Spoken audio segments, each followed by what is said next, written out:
What's up, players and coaches? I'm Coach Tyler here at Pipeline Sports Performance. I'm the creator of the Never Been Weak baseball-specific strength program, and I'm doing this video series to help coaches and players turn traditional strength training into baseball-specific strength training. The exercise we're going to look at today is the traditional barbell bench press.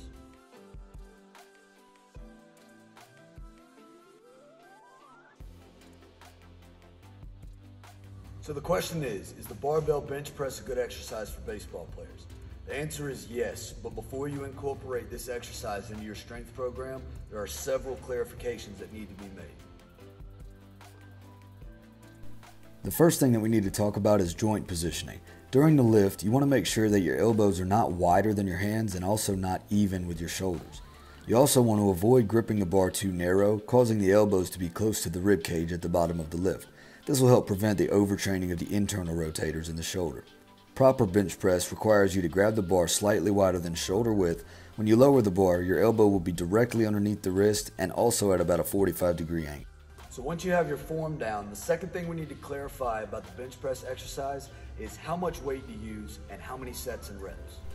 Baseball-specific movements such as a swing or a pitch from the windup typically last anywhere between 4 and 8 seconds. So we recommend using a light enough weight to perform 8 reps within the higher end of that time range, 8 to 10 seconds. As for how many 8 repetition sets you should complete per workout, for pitchers stay on the lower end at 3 to 4 sets. For position players, the higher end at 4 to 5 sets, no more than 40 reps per workout. Now that we know how to safely and effectively incorporate the bench press exercise into our workouts, there's one more clarification that needs to be made.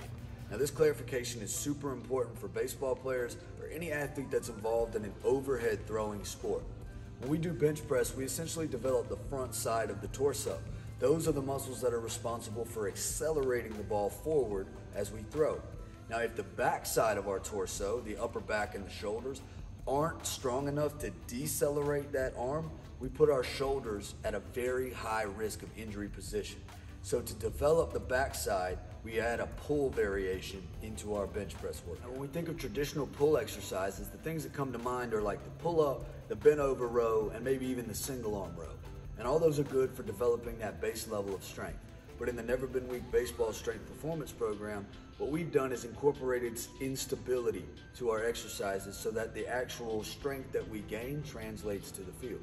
Now here are my top 2 pull exercises that incorporate strength and stability. The first exercise is the stability ball TRX row. The athlete stands on the stability ball and stabilizes and balances through the hips and core while they pull their arms from an extended position into a 90-degree bent position. The second exercise is the single leg aqua bag row. The athlete will balance on one leg while they pull a bag filled with water up to their chest. The water shifts every time they pull, forcing the athlete to maintain balance and pull evenly through the lift. Guys, if you found any kind of value out of this video, please feel free to like, share, and comment, or ask any questions that you may have. I'd be happy to answer them and help you out in any way I can. Thank you.